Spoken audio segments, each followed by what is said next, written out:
I'd be interested in to see what happens with Binance Coin.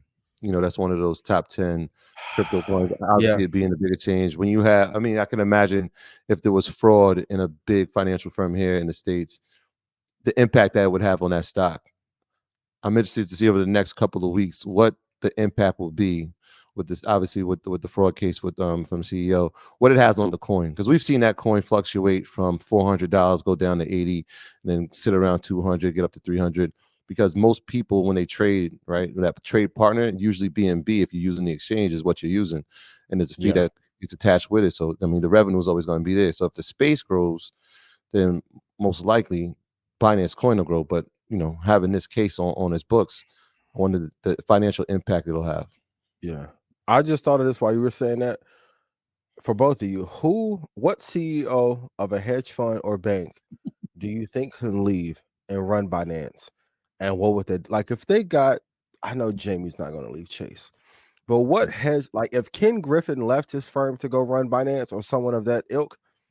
Who do you think could give it validity to make it run even further? I think it's just an interesting thought exercise. But what if Brian Armstrong decided to do that? Right now it's Binance USA. He That already would be has insane. right. He's already having issues with the SEC. Right. If he can get the largest exchange, he already has Coinbase, which is the number one in the United States. If he can some way work out a deal or get a part of a board to be with Binance, now you're talking about a huge takeover. That would be insane. That would be. Well, we'll monitor the situation. All right, so let's talk about Ozempic. Yeah. That's been the drug of 2023. A lot of people have used it to lose weight. Yep. But do you think that the momentum is starting to die off of that? No, I think given how much we use Instagram and how much physical appearance in our society, I know the CEO, a few food company CEOs are saying that the effects are going to wear off and their stocks won't be affected. And listen, bro, people want to look good. I never thought I would see a battle between Tyson and Eli Lilly or the CEO of Oreo, but and it's an interesting part now. A lot of capital is being deployed from pharma companies into these drugs because ironically this is one of the drugs that we actually see that works. Like I don't know if Lunesta is strong as it used to be, but Ozempic is working. So as this sector in pharma gets hotter, it is going to have an effect. So I don't think and I think a lot of people, if we do the eye test or ask most people about it, maybe what 3%, maybe 5% of people have actually used it. And people want a quick solution. It may not be the healthiest long term, but I think this is going to be a lot bigger issue for food companies in the long term if it's actually working at scale and there isn't any hard side effects from it. So I think the food companies could be in trouble for a couple of years for sure. Yeah, I don't think the fad is done. Even there was reports today, Eli Lilly's Mounjaro is actually performing better than Ozempic, and so I think the war for the diet solution is we're just getting started in it, right? There'll be another pharma company that says we have one that works better than Mounjaro, is better than Ozempic, and like you said, people want fast results.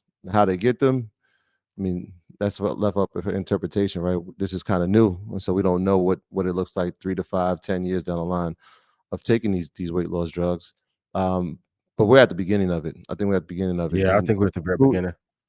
food companies should be taking a to it, right? Because and most people on the surface think like, well, why would they be worried? Well, one of the side effects is that it makes you eat less.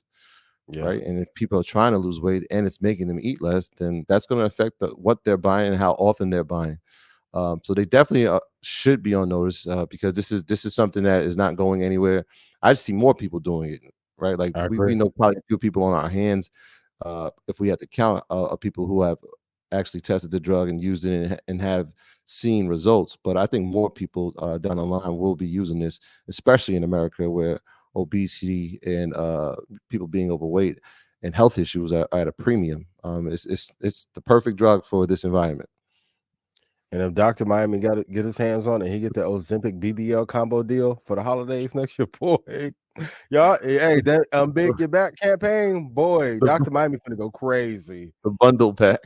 The big bundle. Hey, Unbig Get Back, get the BBL and Ozempic partnership. Ooh, listen, Miami gonna be tough next year. Miami is gonna be New York gonna be tough.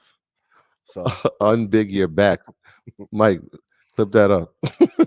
it's going to work. I'm telling you. Y'all are fitness gurus. Y'all in trouble too. They ain't doing 22 sets no more. 2 shots of Ozempic and get right. Be careful. That's all I always say. Everyone is your competitor. Y'all see last week after we got off the show, Cardi started talking about the economy. I got my stomach dropped. I said, "Oh, Rashad, let me promote the Canelo fight with you." So Cardi come over here. I'd be terrified. Shout out to B Simone. He talked to her. Baby boy, hey, you're a star. Teach me something, baby boy. Teach me some of them secrets. Everybody is your competitor. Ozempic is going to put a lot of these food companies in trouble. Yes. Yeah. And Lily's version sound like a better DiGiorno pizza. It sound like an Italian dish. Yeah, they actually were used. It was used for diabetes, and it ended up becoming a weight loss drug. So interesting. Yeah, it was already in house. Interesting. And they have what, a 20-year exclusive license before other companies can start to produce it. That's a long window for Lilly. That's a long window. Yeah, so they got to do a split at some point. Yeah, you figure even if a competitor, the use case to even do trials, it's going to take you at least 3 to 4 years before it gets approved, and then FDA. I mean, it'll be an interesting time. But yeah, I think we're at the beginning of this. Yeah, we haven't even seen the apex of this yet. So, Hostess, get your affairs in order, and Pepsi brand, get your affairs in. I know you're more beverage, but get your affairs in order. Pepsi, you see that? It just passed Coca-Cola as the number one beverage brand. I didn't see it. Long overdue. Yeah. CEO is amazing, and Coke's been mismanaging their brand for a decade. I knew they were in trouble when Buffett stopped putting all that money in the Coke. Yeah, many years ago. It didn't even have to do with the beverages. It really had to do with the snack options. The snacks have taken Pepsi Pepsi over the top. Space. Yeah, crazy. Yeah, so that actually pushed them over the top for their market cap. And I actually like their stock too. I like the CEO a lot. Incredibly well managed team, but the power of consistency. They didn't take their brand for granted. They have a lot more room to grow. I think if they get back to 155, 160, that's the area I like to buy in, and maybe in 2 or 3 years they'll be back at 180, 190. This that Red Panda Anthem. Ian, what's up? This that Red Panda Anthem. Red Panda, what's good?